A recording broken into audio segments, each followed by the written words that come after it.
Bom dia, irmãos e irmãs, a graça e a paz de Cristo, o nosso Senhor. Hoje vamos meditar no Salmo 90, salmo escrito por Moisés, um dos maiores escritores da Bíblia.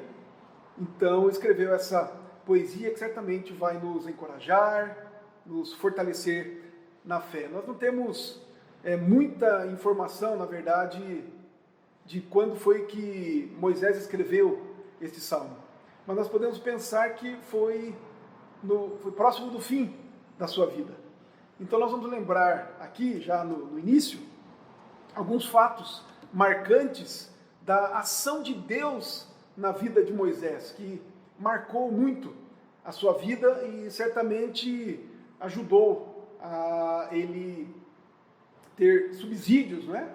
para escrever este salmo inspirado pelo Espírito Santo do Senhor também.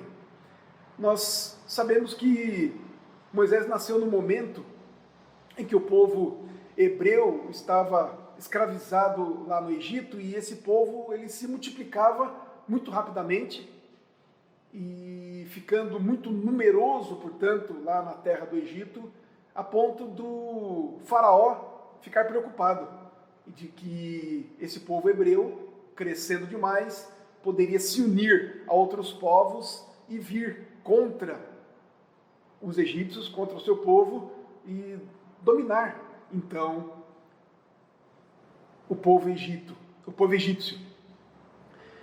Mas, então, o que esse faraó fez? Ele mandou que as parteiras, quando nascesse um hebreu menino, que ele fosse lançado, então, no rio Nilo, para que morresse, né? Mas as meninas poderiam e deveriam, né, serem preservadas. Então Moisés foi lançado no rio Nilo, mas Deus o guardou, e através da filha de Faraó, que o resgatou do rio, naquele cesto, e o entregou, sem saber, para a própria mãe de Moisés, Joquebede, para que ele pudesse então ser criado nos caminhos de Yahvé, nos caminhos do Senhor. Assim, Moisés foi crescendo como sendo o filho da filha de Faraó, da princesa do Egito. Foi criado como um nobre no palácio do rei. E nós vemos essa história, então, lá no livro do Êxodo. E a partir, então, desse relato da vida de Moisés, por exemplo, no capítulo 3, Deus se revela a ele, já então adulto, Deus se revela a ele no meio da sarça, aquela história da sarça que se queimava, mas não se consumia.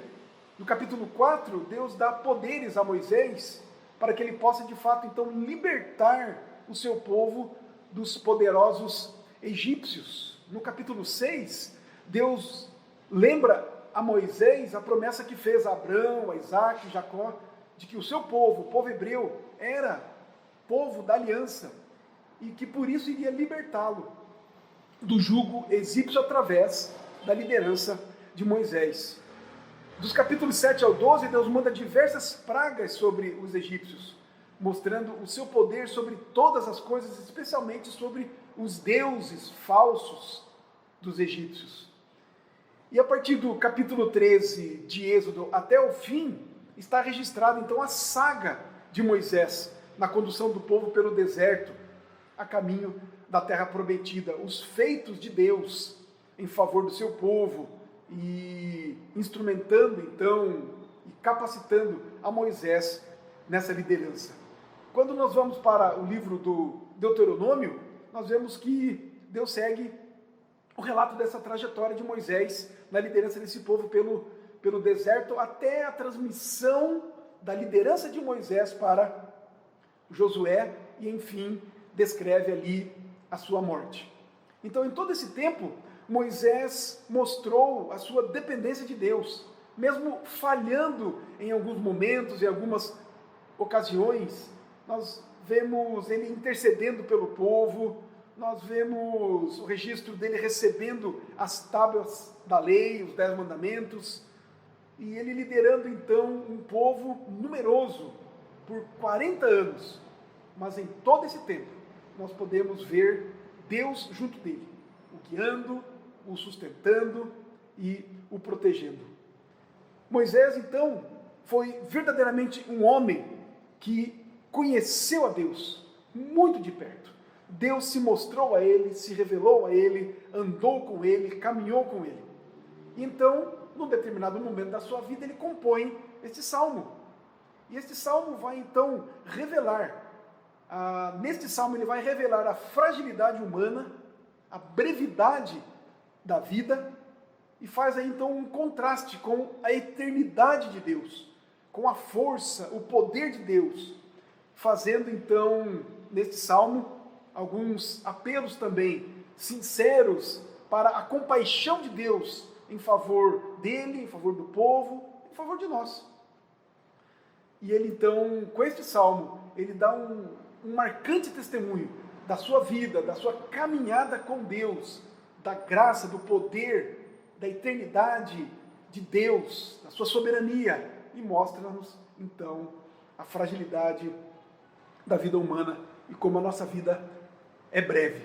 Então ele começa assim, e eu vou fazer a leitura dos 4 primeiros versos, e vamos expor esses 4 primeiros versos, e depois o restante deste salmo, nós vamos fazer alguns poucos e breves comentários. Então nos diz assim o salmo de número 90, os primeiros 4 versos. Senhor, Tu tens sido o nosso refúgio de geração em geração. Antes que os montes nascessem e se formassem a terra e o mundo, de eternidade a eternidade, Tu és Deus. Tu reduzes o homem ao pó e dizes, tornai filho dos homens, pois 1000 anos aos teus olhos são como o dia de ontem que se foi e como a vigília da noite. Vamos orar? Querido Deus, nós agradecemos ao Senhor por este dia que o Senhor está nos dando, nos concedendo. A Tua graça, Pai, tem nos alcançado. E agora, Pai, com a Tua palavra em mãos, nós queremos meditar nela e pedimos então o Teu auxílio, o Teu poder, a Tua presença, a iluminação do Teu Santo Espírito, ó Deus, para compreendermos a Tua palavra e que ela faça um efeito benéfico nas nossas vidas, nos fazendo, ó Deus, conhecer mais ao Senhor, conhecer mais também a nós mesmos, e assim, ó Deus, sermos de fato animados, sermos conduzidos, guiados pelo Senhor, através desta bendita palavra. Nos ajude assim, ó Deus, oramos no nome de Jesus. Amém. Então é assim que Moisés inicia esse seu poema. Senhor, Tu tens sido o nosso refúgio de geração em geração. Ele descreve, então, o seu íntimo e profundo relacionamento com Deus. O Deus que o chamou pessoalmente, que andou muito próximo dele, cheio de afeição, de amor, de poder, de graça. Mas esta primeira frase diz muito mais ainda, que não somente Deus andou com ele, Moisés, mas com todo o povo. E isso Deus fez e faz através dos tempos. Moisés mostra nesta primeira afirmação que ele pode encontrar em Deus, e nós também podemos encontrar nele refúgio, descanso, proteção, sustento e força para vivermos. Porque ele diz, de geração em geração, Tu tens sido o nosso refúgio. Lá em Deuteronômio, no capítulo 33, no verso 17, Moisés, no seu último dia de vida, ele profere bênçãos às 12 tribos de Israel, que logo logo entrariam sob a liderança de Josué na terra prometida, na Canaã, já prometida há muito tempo para o seu povo. Então, lá em Deuteronômio 33, 17, ele diz o seguinte, o Deus eterno é a tua habitação, e por baixo de ti estende os braços eternos. Olha que figura mais maravilhosa. não é? É Deus como que pegando no colo, carregando no colo o seu servo, o seu povo, e nós, a sua igreja. Que maravilha Deus se mostrar assim, fazer assim para com Moisés, e ele fazer isso para com o seu povo, e mostrar isso para nós, que apesar de ser um Deus eterno, um Deus que há e que existe desde antes da fundação do mundo e permanece por toda a eternidade, é um Deus que podemos fazer dele e fazer nele a nossa habitação, a nossa casa, o nosso refúgio, e ele nos segura pela mão, nos carrega nos seus braços. É o Deus eterno. É nele onde temos um eterno refúgio, um cuidado, e não apenas um refúgio num pedaço de terra, em algo físico, mas algo de fato espiritual. Ele vai mostrar para nós aqui, com essas palavras, que Deus é o nosso refúgio duradouro. Ele diz que é eterno, de geração em geração. Não é temporário, não é por um momento apenas. Ele diz que nós habitamos nele continuamente. Tu tens sido, está no presente. Não apenas foi com Moisés no passado, não apenas com o povo de Israel, naquele tempo de caminhada no deserto, mas tu tens sido, de geração em geração, o nosso refúgio, o nosso consolo. Estás presente sempre. O nosso Deus é presente sempre, dia a dia. Um pouco adiante aqui no Salmo 91, no versículo 9, o salmista também declara que ele se abriga, que ele se esconde em Deus, que ele faz em Deus a sua casa. Ele diz assim: o Senhor é o meu refúgio, fizeste do Altíssimo a tua morada.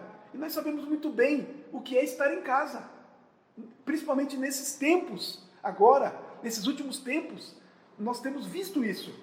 Quão bom tem sido nós estarmos em casa. Temos podido perceber várias bênçãos de que em outros tempos não percebíamos com tanta clareza, não vislumbrávamos certas coisas.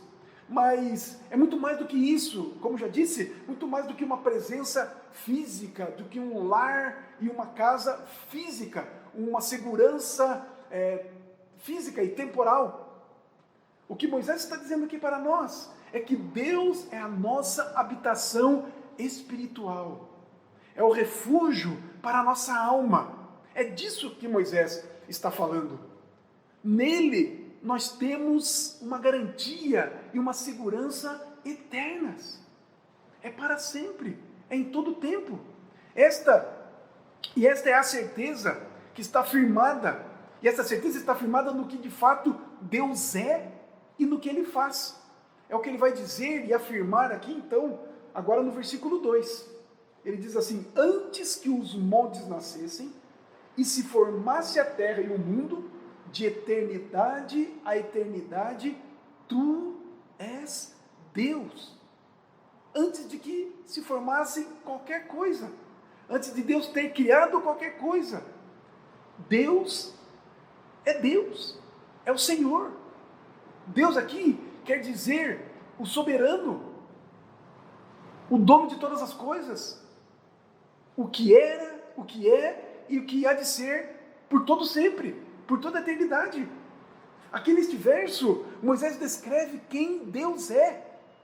Aqui ele é o Criador, o Eterno, o Eu Sou, aquele que se revelou a ele, Moisés, naquele evento da sarça, e que caminhou com ele por toda a sua vida. O Eu Sou, o Criador, o Eterno. E aqui então, nesse verso, nós temos dois dos maravilhosos atributos de Deus, qualidade de Deus, aquilo que Deus de fato é. Ele é o Deus eterno.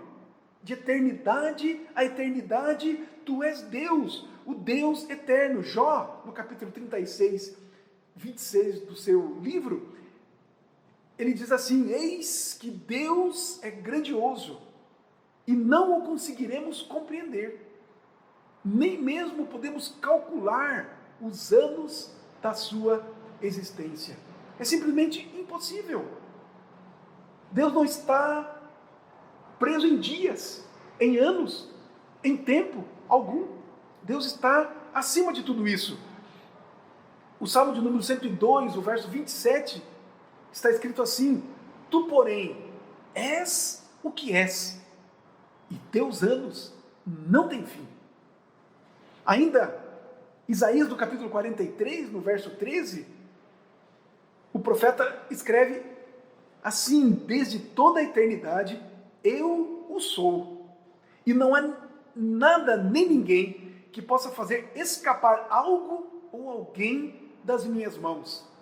Agindo eu, quem impedirá? Demonstra ainda mais, além da sua eternidade, poder, soberania. Agindo eu, quem impedirá? É o Deus eterno. É isto que Moisés registra, revela aqui. É isto que ele percebe e vive no seu cotidiano, na sua caminhada, junto com o povo que Deus tirou da terra do Egito com mão forte, um povo escravizado por tantos anos lá. É isto que Moisés então agora declara, registra, canta, faz uma poesia, exalta a Deus, antes que os montes nascessem e se formassem a terra e o mundo. De eternidade a eternidade, tu és Deus. Mas ainda, ele mostra para nós aqui que além de ser o Deus eterno, ele é o Deus criador. Gênesis 1:1, escrito pelo próprio Moisés, nos diz assim: no princípio, Deus criou os céus e a terra. Qual é o princípio? Onde está o princípio? Onde está o início? Está em Deus, é o próprio Deus. É o Senhor sobre todas as coisas, é o Criador dos céus e da terra. O salmista também, no Salmo 39:9, faz essa declaração: pois ele falou e tudo se fez, ele ordenou e tudo surgiu. O poder de Deus se expressa na sua palavra. Ele simplesmente disse e tudo aconteceu. Que grande poder! Não precisava de nada. Do nada ele criou todas as coisas. O salmista também, no Salmo 146, verso 6, revela o seguinte: que fez Deus, que fez o céu e a terra, o mar e tudo quanto neles há, e que guarda fidelidade para sempre. Mostra-nos aqui o Deus criador e fiel, o Deus que não muda, o Deus que é o mesmo de eternidade a eternidade. É o Deus que cria, que mantém, que sustenta todas as coisas. Assim, queridos, podemos aplicar. É por isso que podemos nos refugiar. É por isso que podemos crer e ver na nossa própria vida: Senhor, Tu tens sido o nosso refúgio de geração em geração, não apenas com Moisés e o povo, mas conosco. É por isso que nós podemos nos esconder em Deus, nos abrigar em Deus, porque Ele é o Deus eterno, o Criador, o sustentador, fiel e mantenedor de tudo o que existe. Olha Paulo escrevendo aos Colossenses, do capítulo 1, nos versos 16 e 17. Ele existe antes de tudo o que há, e nele todas as coisas subsistem. Nele, em Deus, nada se acaba, nada se destrói, nada termina, nada acontece sem a permissão ou o decreto do nosso Deus. Nele todas as coisas subsistem. Ainda o escritor aos Hebreus nos diz assim: ele que é o resplendor da glória e a expressão exata do seu ser. Aqui o escritor está se referindo a Cristo, a Jesus, que é Deus. Ele que é o resplendor da glória e a expressão exata do seu ser, sustentando tudo o que há pela palavra do seu poder. Tudo se mantém pelo simples poder da palavra de Cristo, da palavra de Deus, no poder do seu Santo Espírito. É por isso que podemos nos refugiar, nos abrigar. É por isso que estamos protegidos em Deus. Senhor, Tu tens sido o nosso refúgio de geração em geração. Antes que os montes nascessem e se formasse a terra e o mundo, de eternidade a eternidade, Tu és Deus. Mas enquanto no versículo 2, Moisés afirma então esse poder soberano de Deus na criação, a sua eternidade, a sua fidelidade, enfim, o seu poder de manter todas as coisas funcionando de acordo com a sua vontade, pelo poder da sua palavra. Agora no verso 3, Moisés humildemente declara o oposto, com relação à vida humana, com relação aos homens, com relação à criação de Deus. Ele mostra para nós, agora, como disse, o contrário, o oposto, a limitação, a fragilidade. Ele mostra como a vida humana é passageira. Ele mostra-nos como que a vida humana, as nossas vidas, não só a vida do povo de Deus, mas a vida de toda a humanidade, está nas mãos de Deus. Olha o que nos diz o verso 3. Tu reduzes o homem ao pó e dizes, tornai filhos dos homens. Volte-se para Deus. Mas ele mostra então claramente para nós aqui essa fragilidade, limitação da vida humana. Somos como um sopro, como diz Eclesiastes, uma névoa que passa rapidamente. Jó e Salomão reconhecem e afirmam também a mesma coisa. Olha o que diz Jó no capítulo 12, verso 10. Na sua mão repousa a vida de todo ser vivo e o espírito de todo gênero humano. Eclesiastes 12, 7. Salomão, então, escrevendo, o sábio, escreve estas palavras. O pó retorne à terra de onde veio e o espírito volte a Deus que o concedeu.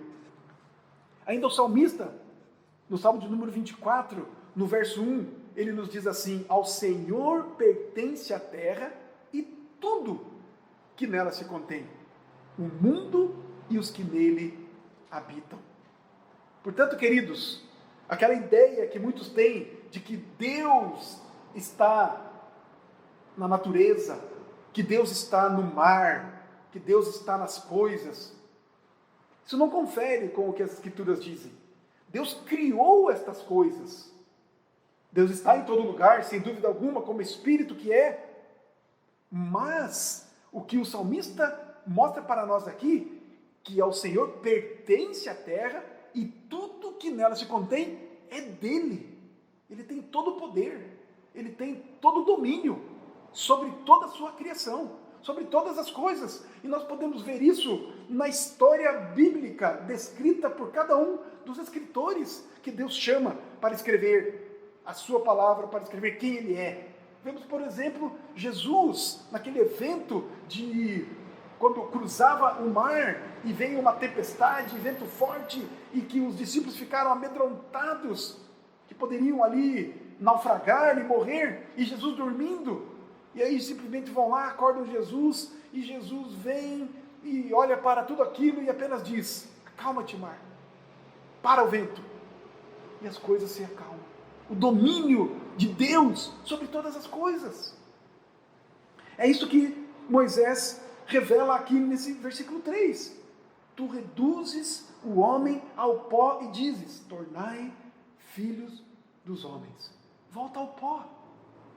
Mostra a fragilidade, mostra a nossa pequenez, mostra a nossa dependência total do favor de Deus, do nosso simples respirar, do bater do nosso coração, depende da ação, do poder de Deus. Ainda, agora vamos ao versículo 4. E do verso 4 em diante, Moisés então vai explicar para nós por que nós devemos e podemos confiar em Deus. Por que nós podemos e devemos nos refugiar nele, nos abrigar nele. E queridos, e estas palavras que vêm a seguir neste salmo, são palavras que devemos meditar muito profundamente cada uma delas. Aqui eu passo apenas algumas ideias, algumas coisas que eu retirei destes versos, mas que podemos aí meditar mais, ampliar mais esse entendimento, este conhecimento, não é? Buscando a Deus em oração e meditarmos um pouco mais ainda profundamente nesses versos, e certamente vamos extrair outras verdades, outros benefícios, outros ensinos para as nossas vidas. Olha o que nos diz então o verso 4: pois 1000 anos aos teus olhos são como o dia de ontem que se foi e como a vigília da noite. Porque para Deus, queridos, o tempo não é nada. Nós estamos presos ao tempo, mas Ele está acima de tudo. O nosso Deus, nesse sentido, é atemporal. Não há cronologia para o nosso Deus. Ele não está preso ao tempo. Os versos 5 e 6 nos dizem assim: tu os arrasta na torrente, são como um sono, como a relva que floresce de madrugada. De madrugada viceja e floresce, à tarde murcha e seca. Mais uma vez aqui, Moisés está mostrando a fragilidade da vida, que pode acabar num instante, mas que as pessoas não se dão conta disso. Pensamos que a vida nunca termina, pensamos que não vamos morrer, pensamos, queridos, que a enfermidade nunca chegará na nossa casa, a calamidade nunca encontrará a nossa vida, a nossa família, a nossa cidade, o mundo. O verso 7: pois somos consumidos pela tua ira e pelo teu furor conturbados. Moisés aqui vai descrever a degradação do corpo humano por causa do pecado. Consumidos por causa da ira de Deus, por causa do pecado. E o pecado que leva à morte. E a morte, queridos, é a punição de Deus por causa do pecado. Deus não deixará e não deixa impunes pecado algum. Verso 8: diante de ti puseste as nossas iniquidades, e sob a luz do teu rosto os nossos pecados ocultos. Moisés sabia disso e mostra isso para nós e revela que todos os nossos atos, pecaminosos ou não, até mesmo então, portanto, os nossos pecados ocultos, estão bastante claros diante de Deus. Nada está oculto, nada fica escondido diante dos olhos de Deus, dos seus ouvidos. Deus sabe todas as coisas, Deus vê todas as coisas. Olha o verso 9: pois todos os nossos dias se passam na tua ira, acabam-se os nossos anos como um breve pensamento. Aqui, Moisés revela que a história da vida de cada pessoa será contada por Deus muito rapidamente, como um breve pensamento. Mas uma vez está sendo evidenciado aqui a brevidade da vida humana. E olha o versículo 10: os dias da nossa vida sobem a 70 anos, ou em havendo vigor, a 80. Neste caso, o melhor deles é canseira e enfado, porque tudo passa rapidamente e nós voamos. Por causa do pecado, Deus limitou a vida humana em 120 anos. Moisés escreve sobre isso no Pentateuco. Porém, o que são 70, 80 anos? Pouquíssimo tempo se comparado à eternidade. Mas esse pouco tempo, nós podemos observar, mais uma vez, a condição da vida humana, muito frágil. Já grande canseira e enfado em poucos anos de vida. Isso é um fato lamentavelmente observável nos nossos dias. Podemos ver isso muito facilmente. Olha o verso 11. Quem conhece o poder da tua ira e a tua cólera, segundo o temor que te é devido? Quem é que conhece a ira de Deus? Quem é que sabe mais e conhece mais esse atributo de Deus, a sua ira, que é santa? Apenas os homens sábios, ou os salvos, reconhecem a indignação de Deus por causa do pecado. E, consequentemente, por reconhecerem isso, por terem recebido esta graça, se voltam para Deus, se voltam a Ele com temor, com submissão, com respeito, com reverência, com amor. Apenas aqueles que são salvos. Olha o verso 12. Ensina-nos a contar os nossos dias, para que alcancemos coração sábio.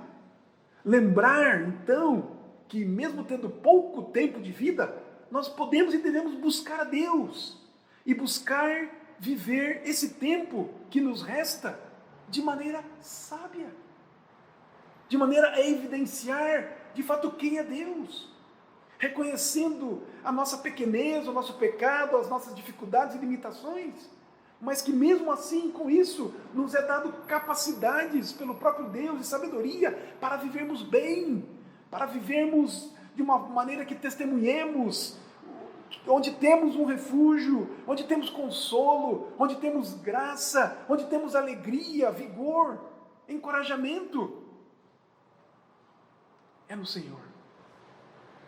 É no nosso Deus, o Criador, eterno, fiel, grandioso, poderoso.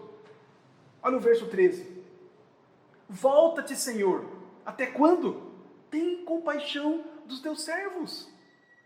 É a oração de um pecador que se arrepende, de um pecador que reconhece a sua condição, que sabe quem é, que sabe que é pó e que ao pó vai voltar.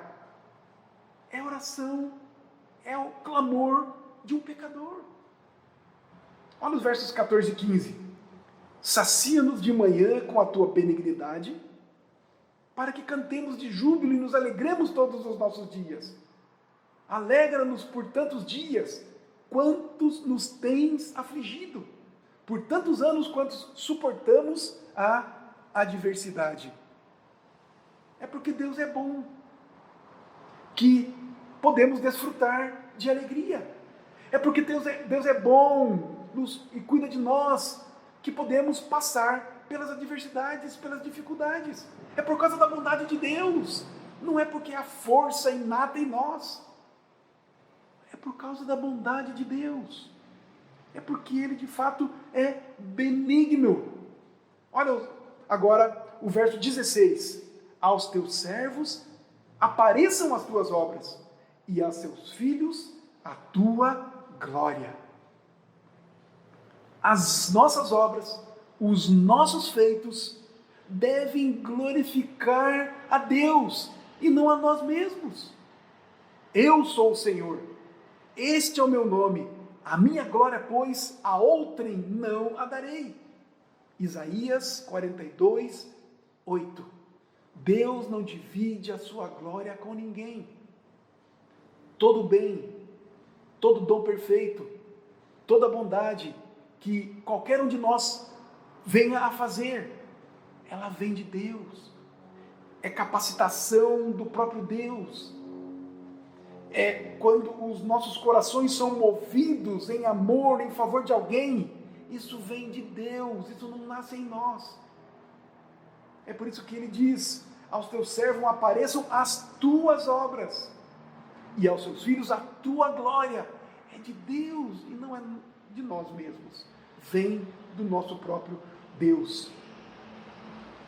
Aí, Moisés aí conclui esse belo salmo, aqui no verso 17, dizendo assim: seja sobre nós a graça do Senhor nosso Deus, confirma sobre nós as obras das nossas mãos, sim, confirma a obra das nossas mãos. Nós somos chamados, queridos, a nos refugiar em Cristo, a nos refugiar em Deus, mas não apenas a recebermos esse cuidado, proteção e esta bênção maravilhosa, mas somos chamados também a oferecermos, a vivermos, a praticarmos, a agirmos neste mundo em favor de outros. E nós podemos fazer isso, como temos dito, como Moisés tem revelado aqui, só por causa da graça de Deus. É que as nossas ações não são totalmente inúteis. É por causa da graça de Deus. Confirma, Senhor, a sua graça sobre nós. Confirma as nossas obras, as obras das nossas mãos, para que de fato as nossas obras não sejam em vão. Paulo, em 1 Coríntios capítulo 15, no verso 58, ele escreve assim: portanto, meus amados irmãos, sede firmes e constantes, e sempre abundantes na obra do Senhor, sabendo que no Senhor o vosso trabalho não é inútil, não é vão.